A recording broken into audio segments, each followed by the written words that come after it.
نحمده ونصلي على رسوله الكريم أما بعد فأعوذ بالله من الشيطان الرجيم بسم الله الرحمن الرحيم رب اشرح لي صدري ويسر لي أمري واحلل عقدة من لساني يفقهوا قولي۔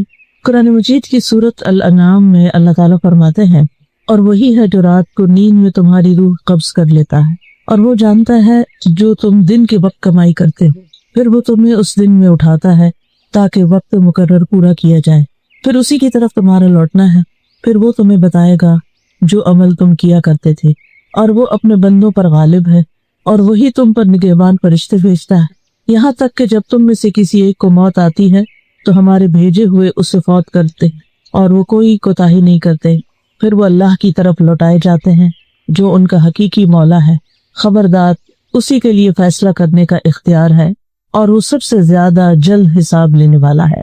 ان آیات میں آپ دیکھ رہے ہیں کہ اللہ سبحانہ وتعالیٰ نے پہلے ہر انسان کے سونے اور جاگنے کا ذکر کیا ہے، پھر مرنے اور پھر مر کر جینے کا ذکر ہے۔ تو ہر روز ہم یہ ایکسپیرینس کرتے ہیں، یعنی نبی صلی اللہ علیہ وسلم نے جب لوگوں کو آ کر یہ بتایا کہ تم مرنے کے بعد دوبارہ اٹھائے جاؤ گے تو انہیں یقین نہ آیا۔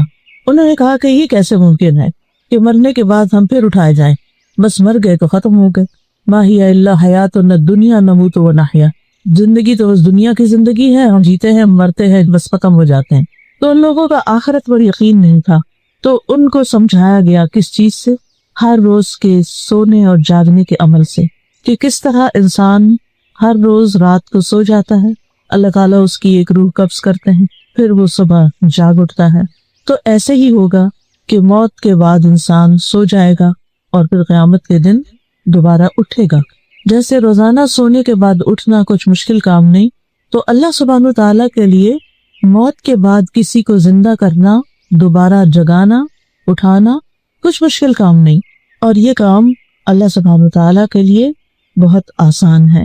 اللہ سبحانہ تعالیٰ روزانہ اسی طرح انسانوں کے ساتھ تصرف کرتے ہیں تاکہ وہ اپنی مقررہ مدت پوری کر لیں، یعنی جتنی زندگی ان کی لکھی ہوئی ہے اس دنیا میں، جتنا ان کو رہنا ہے اتنا وہ رہ جائیں، اور پھر جب ان کی مدت پوری ہو جاتی ہے، ان کا وقت ختم ہو جاتا ہے، تو فرشتے آ کر ان کی روح قبض کر لیتے ہیں، اور فرشتے اللہ تعالیٰ کا حکم ماننے میں کچھ بھی دیر نہیں کرتے، ذرا لمحے کے لیے بھی کوتاہی نہیں کرتے، اور جس وقت جس کی موت لکھی ہوتی ہے اس وقت اس کو دنیا سے لے جاتے ہیں، اور پھر اللہ سبحانہ تعالیٰ ہی کی طرف سب کی واپسی ہے۔ اسی لیے جب کوئی فوت ہو جاتا ہے تو ہم کیا کہتے ہیں؟ انا للہ و انا الیہ راجعون، کہ بے شک ہم بھی اللہ کے لیے ہیں اور ہم اسی کی طرف واپس جانے والے ہیں، ہم بھی لوٹ کر جانے والے ہیں، ہم بھی پلٹنے والے ہیں، جہاں سے آئے ہیں وہیں واپس جائیں گے، اور یہ واپسی یقینی ہے۔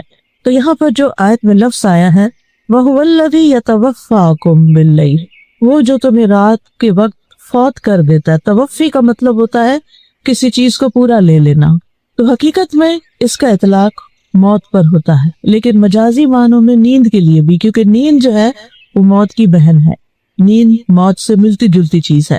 تو اللہ سبحانہ تعالیٰ رات کو نیند کی حالت میں تمہاری جانوں کو لے لیتا ہے، یعنی انسان کے اندر سے ایک روح نکل جاتی ہے۔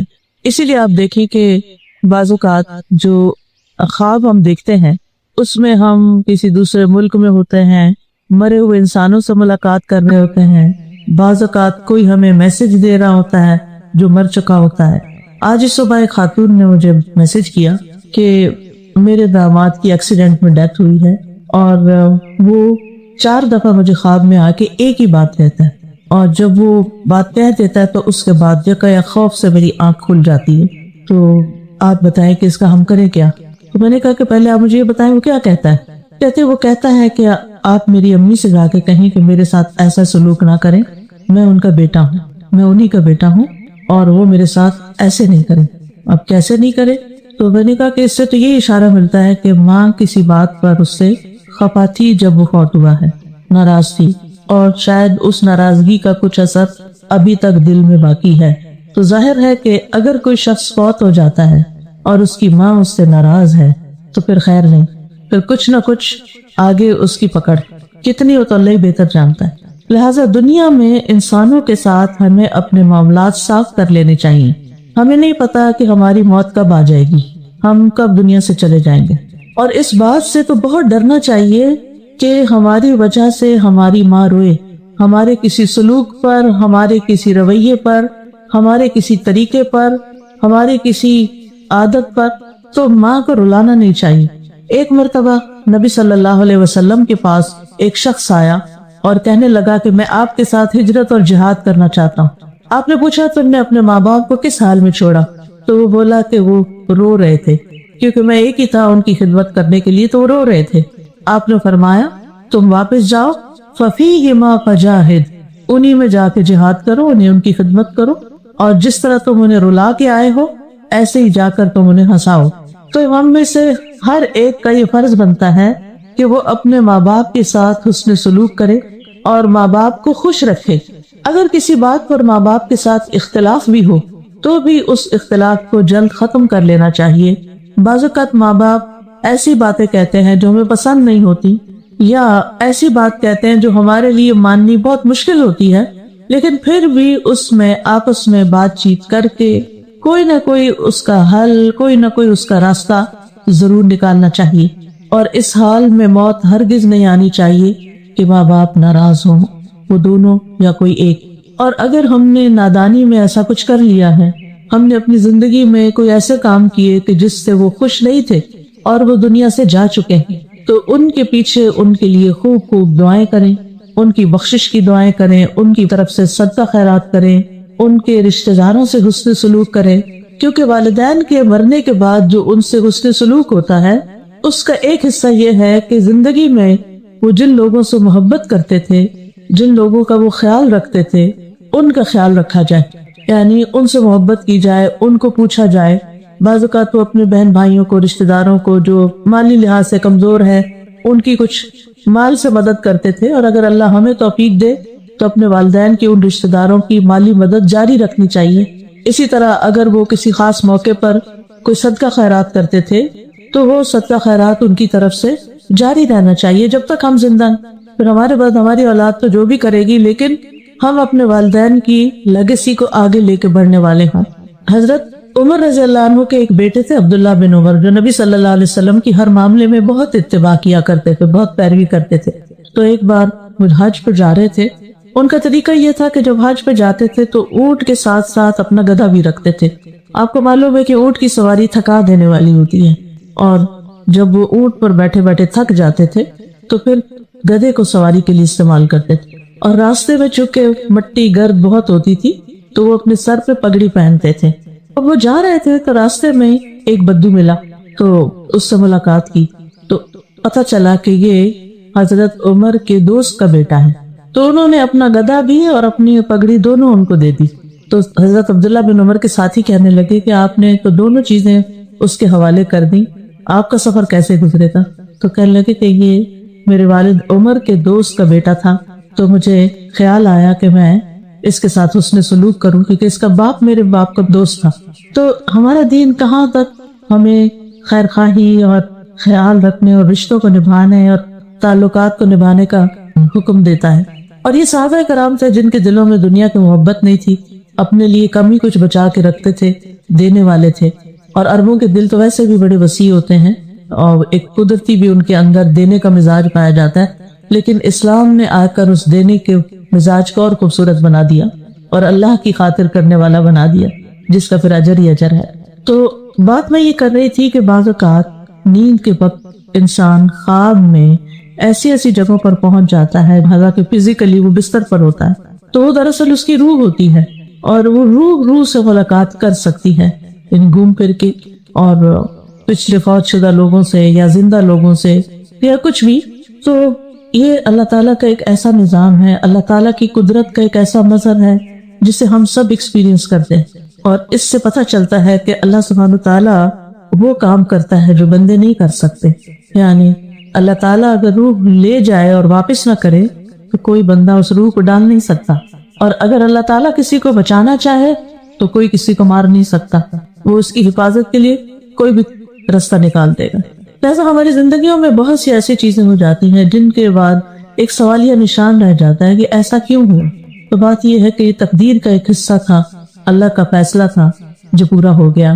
اس کے پیچھے کیا حکمت تھی، کیا بہتری تھی، بعض اوقات ہمیں سمجھ میں نہیں آتا، لیکن اللہ سبحانہ تعالیٰ ہر چیز کا علم رکھتا ہے۔ قد احاط اللہ بکل شیء علما، اللہ تعالیٰ نے اپنے علم کے ساتھ ہر چیز کا احاطہ کر رکھا ہے، ماضی، حال، مستقبل سب جانتا ہے۔ کس انسان کے فائدے میں کیا چیز ہے اور نقصان میں کیا چیز ہے، کس کی موت جلدی آنی چاہیے اور کس کی موت تاخیر سے ہونی چاہیے، اس کا علم اللہ تعالیٰ کو زیادہ ہے۔ لہٰذا کبھی بھی انسان کو اللہ کے فیصلوں پر ناراض نہیں ہونا چاہیے، بلکہ اللہ تعالیٰ کے فیصلوں کو خوش دلی سے قبول کرنا چاہیے کہ رضیت باللہ ربا، میں اللہ کے رب ہونے پہ راضی ہوں۔ وہی پیدا کرتا ہے، وہی موت دیتا ہے، وہی رزق دیتا ہے، وہی امتحان لیتا ہے، سب کچھ اسی کی قبضہ قدرت میں ہے۔ پھر اس آیت میں فرمایا وَيَعْلَمُ مَا جَرَحْتُمْ بِالنَّهَارِ، اور وہ جانتا ہے جو تم دن میں مختلف کام کرتے رہتے ہو۔ جرح کا لفظی مطلب ہوتا ہے زندہ چیز کی جلد، اسکن جو ہوتی ہے، اور چمڑے کو کسی تیز دھار چیز کے ساتھ پھاڑ دینا، جیسے چھری، تلوار، ناخن، کچلی والے دانت، ان کے ذریعے اسکن کو کاٹنا جرح کہلاتا ہے۔ اسی لیے زخم کے لیے لفظ جرح استعمال ہوتا ہے، اور زخمی کو مجروح کہتے ہیں۔ اردو میں بھی یہ لفظ استعمال ہوتا ہے مجروح۔ تو یہاں مراد اس سے ما جرحتم کا مطلب یہ نہیں کہ جو تم چیرتے پاڑتے ہو، بلکہ مطلب یہ ہے کہ جو کام تم اپنے ہاتھ سے یا زبان سے کرتے جاتے ہو۔ یعنی بعض اوقات انسان کے ہاتھ بھی دوسروں کو تکلیف دیتے ہیں، اور بعض اوقات زبان تو مجروح زخمی کر ہی دیتی ہے دوسروں کو۔ یعنی جس قسم کے بھی تم کام کرتے ہو وہ سارے اللہ کے علم میں ہیں۔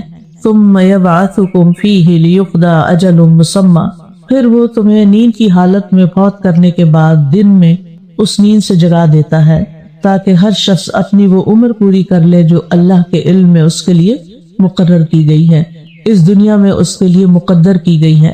تو اللہ سبحانہ تعالیٰ نے انسانوں کی تقدیر زمین آسمان کی پیدائش سے بھی 50,000 سال پہلے لکھی۔ یہ اس کا علم تھا کہ وہ کیا پیدا کرنے والا ہے، اس کو پہلے سے پتا تھا، اور وہ پیدا ہونے کے بعد کیا کرے گا، یعنی کون سی چیز کیسی ہوگی، یہ بھی اس کے علم میں تھا۔ ایک پتا بھی گرتا ہے تو وہ اللہ کے علم میں ہوتا ہے۔ تو بعض اوقات میں جب کسی درخت کو دیکھتی ہوں تو حیران ہو جاتی ہوں کہ اس کے پتوں کا ہم احاطہ نہیں کر سکتے صرف ایک درخت کے۔ یعنی کچھ درخت اتنے گھنے ہوتے ہیں، جیسے بیری کا درخت ہے یا اور بھی کئی درخت ہوتے ہیں، ٹالو وغیرہ ہوتی ہے، کہ اگر ہم ان کو گننا چاہیں نا تو ہمارے دل لگ جائیں کو، اور پھر بھی شاید غلطی کر رہے ہیں، اور یہ سارے جھڑتے ہیں اور پھر زمین میں گل مل جاتے ہیں، پھر نئے پتے آ جاتے ہیں، تو سال تک یہی کچھ ہوتا رہا۔ یہ سب کچھ اللہ کو پہلے سے پتا تھا کہ یہ درخت فلاں جگہ لگے گا اور اس پر ہر سال اتنے پتے آئیں گے، اس درخت کی عمر اتنے سال۔ ہمیں نہیں پتا ہوتا، کبھی درخت جل جائے، ختم ہو جائے، لیکن اللہ کو پتا ہے۔ ایسے ہی انسانوں کے بارے میں ہمیں نہیں پتا ہوتا کب کس دن کس کی موت کا وقت لکھا ہے اور وہ آ جائے، لیکن اللہ کو پتا ہوتا ہے۔ تو یہ اللہ تعالیٰ کا علم ہے، اور یہاں سے یہ بات بھی پتہ چلتی ہے کہ موت کا وقت مقرر ہے، وہ آگے پیچھے نہیں کیا جا سکتا۔ ہاں یہ ضرور ہو سکتا ہے کہ کچھ اعمال جو ہیں انسان کی زندگی میں برکت پیدا کرتے ہیں، اور تھوڑے وقت میں انسان بہت کچھ کر کے چلا جاتا ہے اس دنیا سے، لیکن یہ بات یاد رکھنی چاہیے۔ نمبر ایک یہ کہ ہم یہاں ہمیشہ رہ نہیں سکتے، اس دنیا میں ہمیں یہاں سے جانا ہی جانا ہے، یعنی ہم میں سے ہر ایک پر موت آنی ہے۔ اور دوسری بات یہ کہ موت کے بعد اللہ کے پاس جانا ہے، اللہ کو منہ دکھانا ہے۔ ثم الیہ مرجعکم، یعنی تمہارا اس دنیا میں اپنی زندگی کے پورا ہو جانے کے بعد اکیلے اللہ کی طرف لوٹ جانا ہے۔ ٹھیک ہے، لوٹ جانا ہے، پھر کیا ہوگا؟ ثم ینبئکم، پھر وہ تمہیں بتائے گا بما کنتم تعملون، جو کچھ تم کرتے رہے۔ ہم میں سے ہر ایک کو سوچنا چاہیے وہ کیا کر رہا ہے اپنی زندگی کے، کیا وہ جو کچھ کر رہا ہے وہ اللہ تعالیٰ کی پسند کے مطابق ہے یا اللہ تعالیٰ کی ناراضگی کے مطابق۔ ہم بعض اوقات بڑے اچھے کام کر رہے ہوتے ہیں، لیکن اس سے ہمارے دل میں کبھی بھی یہ خیال نہیں آیا کہ یہ ہم اللہ کو خوش کرنے کے لیے کر رہے ہیں۔ ہم کر رہے ہیں کیونکہ ہمیں اچھے لگتے ہیں وہ کام، ہمارے دل کو اچھے لگتے ہیں، ہمارے نفس کے مطابق ہوتے ہیں، ہمارا پیشن ہوتے ہیں، وہ اس لیے ہم کر رہے ہوتے ہیں۔ لیکن ہم میں سے ہر ایک کو سوچنا چاہیے کہ جو کچھ بھی وہ کر رہا ہے وہ کس کے لیے کر رہا ہے، اور اس کا بدلہ وہ کس سے چاہتا ہے۔ ثم ینبئکم بما کنتم تعملون، اب یہ جو بتایا جائے گا نا، تو اس سے پتہ چلتا ہے کہ ہم میں سے ہر ایک اپنا نامہ اعمال دیکھے گا، اور جب دیکھے گا تو پکار اٹھے گا ما لہذا الکتاب لا یغادر صغیرۃ ولا کبیرۃ الا احصاها، اس کتاب کو کیا ہو گیا ہے کہ اس نے نہ کوئی چھوٹی بات چھوڑی ہے نہ کوئی بڑی، مگر اس کو گن گن کے لکھ لیا ہے، شمار کر لیا ہے۔ مثلاً اگر ایک انسان کو جھوٹ بولنے کی عادت ہے اور وہ زندگی میں 1000 جھوٹ بولتا ہے تو صرف جھوٹ نہیں لکھے ہوں گے بلکہ جھوٹوں کی تعداد بھی لکھی ہوئی ہوگی، کتنے 1000 جھوٹ بولے اس شخص نے۔ اور اسی طرح باقی اعمال بھی، اتنی رکعتیں اس نے پڑھی، اتنے قرآن کے حرف پڑھے، کیونکہ ہر حرف پہ 10 نیکیاں ملنے والی ہیں، تو وہ حروف بھی گنے ہوئے ہوں گے۔ ایک ایک ذرہ جو ہے اس کا بدلہ ہے۔ قرآن مجید میں آتا ہے ان اللہ لا یظلم مثقال ذرۃ وان تک حسنۃ یضاعفها ویؤت من لدنہ اجرا عظیما۔ اللہ کسی جان پر ایک ذرے جتنا بھی ظلم نہیں کرتا، ایک ڈاٹ جتنا، ڈاٹ بھی بڑا ہوتا ہے، ذرہ اس سے بھی چھوٹا ہوتا ہے، اور اگر وہ ذرہ نیکی کا ہو تو اس کو وہ کئی گنا زیادہ بڑھا دیتا، ملٹیپلائی کر دیتا ہے، اور اپنے پاس سے اجر عظیم عطا کرتا ہے۔ یہ ہے ہمارا رب اللہ الرحمن، کہ جو ہماری نیکیوں کی اس قدر قدردانی کرتا ہے کہ بڑے اعمال تو اپنی جگہ، لیکن چھوٹا سا عمل بھی وہ قبول کرتا ہے، وہ چھوٹے سے عمل سے بھی راضی ہو جاتا ہے، اور اگر خلوص کا ذرے جتنا عمل بھی ہو تو اس کو بھی اللہ سبحانہ وتعالی بہترین اجر سے نوازے گا۔ وَيُؤْتِ مِن لَدُنْهُ أَجْرًا عَظِيمًا، یعنی اللہ کے پاس تو بہت کچھ ہے، اس کے خزانے تو بہت وسیع ہیں، لہٰذا وہ اپنے پاس سے انسان کو اجر عظیم عطا کرے گا۔ یہ اللہ کا فضل ہے، یہ اللہ کی رحمت ہے۔ حلال کمائی میں سے ایک لقمہ جو انسان اللہ کے راستے میں خرچ کرتا ہے، اللہ سبحانہ وتعالیٰ اس کو اپنے دائیں ہاتھ سے قبول کرتا ہے، دائیں ہاتھ میں لیتا ہے، پھر اس کو بڑھاتا ہے، بڑھاتا ہے، بڑھاتا ہے، حتیٰ کہ ایک لقمہ احد پہاڑ جتنا بڑا ہو جاتا ہے۔ آپ میں سے کسی نے احد پہاڑ دیکھا ہوگا، تقریباً 12 میل تک اس کی رینج، اور بہت ہیوی قسم کا پہاڑ، بھاری قسم کا۔ صرف ایک مرصد، ایک لقمہ جو آپ کسی کو کھلا دیتے ہیں، بس شرط یہ ہے کہ اللہ کی خاطر کھلائیں، اور شرط یہ ہے کہ حلال کمائی میں سے ہو، کیونکہ ان اللہ طیب لا يقبل الا الطیب، اللہ تعالیٰ پاک ہے اور وہ پاک چیز کے علاوہ قبول ہی نہیں کرتا، یعنی حرام مال کو وہ قبول نہیں کرتا، مشکوک مال کو وہ قبول نہیں کرتا، پاکیزہ مال ہی کو قبول کرتا ہے، جو انسان محنت سے کماتا ہے اور پھر محنت سے اپنے دل لگا کے اس کو خرچ کرتا ہے، اپنے دل کی خوشی سے اس کو آگے دیتا ہے۔ اور پھر صحیحوں میں تو ایک ایک چیز لکھی ہوئی ہے جسے کوئی مٹا نہیں سکتا، اور ہر چھوٹی بڑی بات، کلو کبیر و صغیر مستفر، ہر چھوٹی سے چھوٹی چیز اور بڑی سے بڑی چیز سطروں میں لکھی ہوئی، مستفر، سطر کہتے ہیں نا لائن، یہ تحریر شدہ، ریکارڈڈ ہے، لکھی ہوئی ہے۔ اللہ تعالیٰ فرماتے ہیں سورۃ المجادلہ میں احصاہ اللہ ونسوہ، اللہ نے انہیں گن گن کر رکھا ہے جبکہ وہ اسے بھول چکے۔ انسان اپنے اعمال کر کے بھول جاتا ہے، زبان سے باتیں نکال کے بھول جاتا ہے، اپنے رویوں کو فراموش کر دیتا ہے، لیکن اللہ سبحانہ وتعالیٰ اس کو نہیں بھولتا۔ وَهُوَ الْقَاهِرُ فَوْقَ عِبَادِهِ، اور وہ اپنے بندوں کے اوپر غالب ہے، قاہر ہے۔ امام راضی کہتے ہیں اس قہر کے کئی معنی ہیں۔ ایک معنی ہے کہ اللہ تعالیٰ اس طرح غالب ہے کہ ایک چیز کو عدم سے وجود میں لے آتا ہے، یعنی he makes something out of nothing، تو عدم سے وجود میں لانے والا صرف وہ ہے۔ ہم انسان جو کچھ بناتے ہیں وہ اللہ کے بنائے ہوئے چیزوں کو مولڈ کرتے رہتے ہیں، اسی کو ڈھالتے ہیں مختلف شکلوں میں، ان کو بنا لیتے ہیں، اپنے پاس سے کچھ نہیں کر سکتے، کہ کوئی چیز سرے سے ہے ہی نہیں اور ہم اس کو ایجاد کر لیں۔ دوسرا یہ ہے کہ جو چیزیں موجود ہیں ان کو وہ فنا کرنے پر بھی غالب ہے، یعنی نہیں تو بنانے پہ قادر ہے، اور ہے تو اس کو ملیامیٹ کرنے پر بھی قادر ہے۔ اور پھر تیسری چیز یہ ہے کہ متضاد چیزوں کو پیدا کرتا ہے، یعنی رات اور دن اور اسی طرح بہت ساری چیزیں۔ اور چوتھی بات یہ ہے کہ وہ اپنے فیصلوں کو نافذ کرنے پہ قادر ہے، یعنی جو اس نے ڈیسائیڈ کیا ہو وہ اس کو کر لیتا ہے، یعنی انما امرہ اذا اراد شیئا ان یقول له کن فیکون، اس کو صرف کن کہنے کی ضرورت ہوتی ہے۔ 4 چیزوں کو اس نے اپنے ہاتھ سے بنایا، باقی سب کن کہہ کے بنائے۔ وہ 4 چیزیں کون سی ہیں؟ قلم، آدم علیہ السلام، جنت عدن اور عرش الہی، اور باقی چیزیں کن کہتے۔ ان 4 چیزوں کو اللہ نے بڑی عزت بخشی ہے، قلم کو عزت دی ہے، عرش کو عزت دی ہے، آدم علیہ السلام کو عزت دی ہے، اور جنت عدن کو عزت دی ہے۔ پھر فرمایا وَيُرْسِلُ عَلَيْكُمْ حَفَظًا، وہ تم پر نگران بھیجتا ہے، یعنی فرشتے۔ حفاظت کے فرشتوں کی 2 قسمیں ہیں، ایک وہ ہیں جو ہمارے جسم کی حفاظت پر مامور ہیں، بدن کی حفاظت کرتے ہیں اور اس کو گھیرے ہوئے ہوتے ہیں، اس سے شیطان کی تکلیفوں کو دور کرتے ہیں۔ سورۃ الرعد میں آتا ہے لَهُ مُعَقِّبَاتٌ مِّن بَيْنِ يَدَيْهِ وَمِن خَلْفِهِ يَحْفَظُونَهُ مِنْ أَمْرِ اللَّهِ، اس کے لیے اس کے سامنے سے اور اس کے پیچھے سے پہرے دار مقرر ہیں جو اللہ کے حکم سے اس کی حفاظت کرتے ہیں. یحفظونہ من امر اللہ، یعنی من امر اللہ سے مراد بامر اللہ، اللہ کے حکم کے ساتھ. دوسرے وہ فرشتے ہیں جو انسان کے اعمال کی حفاظت پر مامور ہیں، یعنی جو ایک ایک حرکت اور ایک ایک کام پر نگاہ رکھتے ہیں اور ہر ایکشن، ہر چیز کا پورا ریکارڈ مینٹین کر رہے ہیں. جیسا کہ اللہ تعالیٰ فرماتے ہیں ام یحسبون انا لا نسمع سرهم ونجواهم بلا ورسلنا لدیہم یکتبون. کیا وہ سمجھتے ہیں کہ ہم ان کے راز اور ان کی سرگوشیاں نہیں سنتے؟ یعنی یہ جو چھپ چھپ کے باتیں کرتے ہیں ہمیں نہیں پتا؟ کیوں نہیں، ہمارے بھیجے ہوئے فرشتے ان کے پاس ہی لکھتے رہتے ہیں. ہم سمجھتے کوئی نہیں سن رہا، ہم دائیں دیکھتے ہیں بائیں دیکھتے ہیں اوپر نیچے دیکھتے ہیں، کوئی نہیں اب بات کر لو. نہیں، فرشتے تو کہیں نہیں جاتے، وہ تو ادھر بیٹھے ہوتے ہیں. آپ شروع کرتے ہیں لکھ کے یا بول کے یا وسپر کر کے، وہ ساتھ ہی لکھنا شروع کر دیتے ہیں اور ریکارڈ کر لیتے ہیں.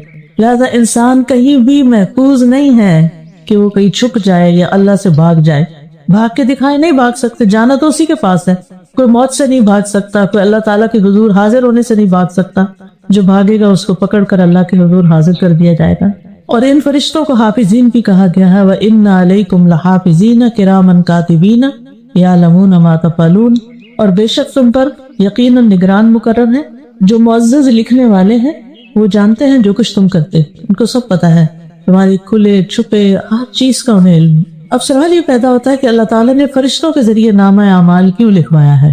یعنی اللہ تعالیٰ کو اگر خود ہی پتا ہے تو پھر فرشتوں سے کیوں لکھوایا؟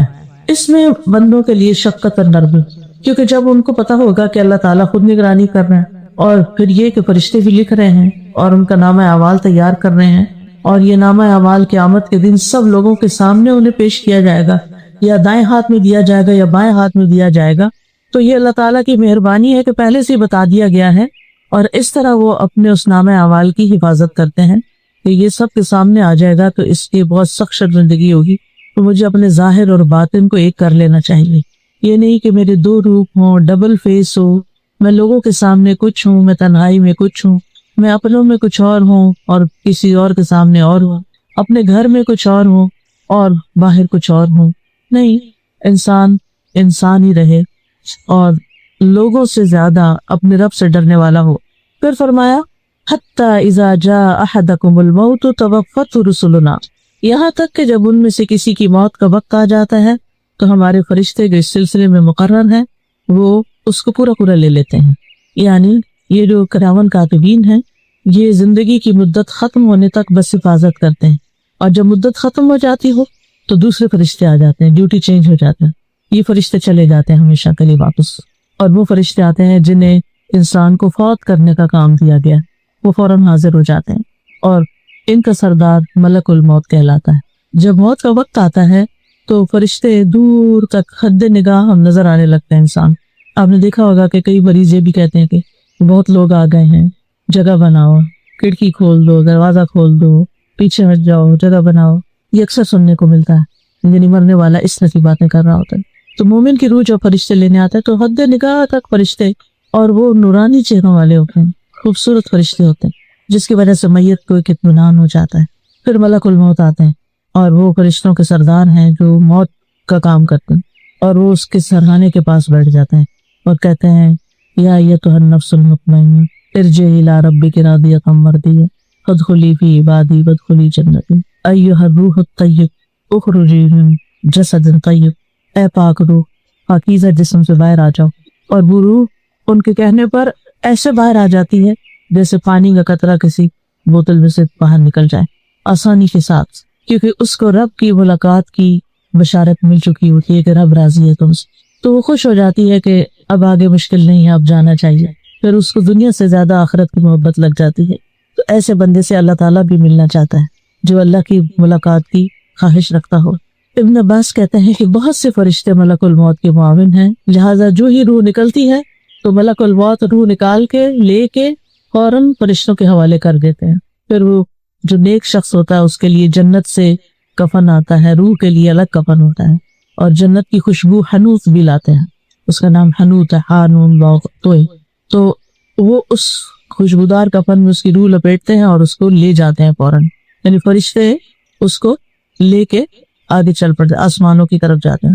جہاں جہاں سے فرشتے گزرتے ہیں اس روح کو لے کر تو فرشتوں کا کوئی بھی گروہ جو راستے میں نظر آتا ہے وہ پوچھتا ہے کہ یہ کون پاکیزہ روح ہے، یعنی اس کی خوشبو کی وجہ سے اور اس کے احترام کی وجہ سے تو پتہ چلتا ہے کہ یہ تو فلاں، جو دنیا میں اس کا سب سے اچھا نام تھا، عزت سے جس نام سے اس کو بلایا جاتا تھا، اس نام کے ساتھ بتایا جاتا ہے کہ فلاں کی روح جا رہی، حتیٰ کہ وہ پہلے آسمان تک پہنچتی ہے، پھر وہ دروازہ کھٹکھٹاتے ہیں، پھر وہ پوچھتے ہیں کہ کون ہے، تو بتایا جاتا ہے کہ فلاں کی روح ہے، پھر اس دروازہ کھول دیا جاتا ہے، اور کرتے کرتے اس طرح اس 7ویں آسمان پہ پہنچ جاتے، علیین، اعلیٰ علیین میں پہنچ جاتے۔ تو بہرحال دنیا میں جسم کو نہلایا دھلایا جاتا ہے اور پھر قبر میں لٹایا جاتا ہے، اور پھر اس کی روح واپس آتی ہے اس کے جسم میں، اور پھر حساب کتاب ہوتا ہے۔ وَهُمْ لَا يُفَرِّطُونَ، اور وہ روح نکالنے میں کوئی کمی نہیں کرتے، یعنی وقت مقرر سے پہلے نہیں جاتے اور موت کا وقت پورا ہونے کے بعد تاخیر نہیں کرتے، یعنی اپنی ڈیوٹی پرفیکٹلی انجام دیتے ہیں،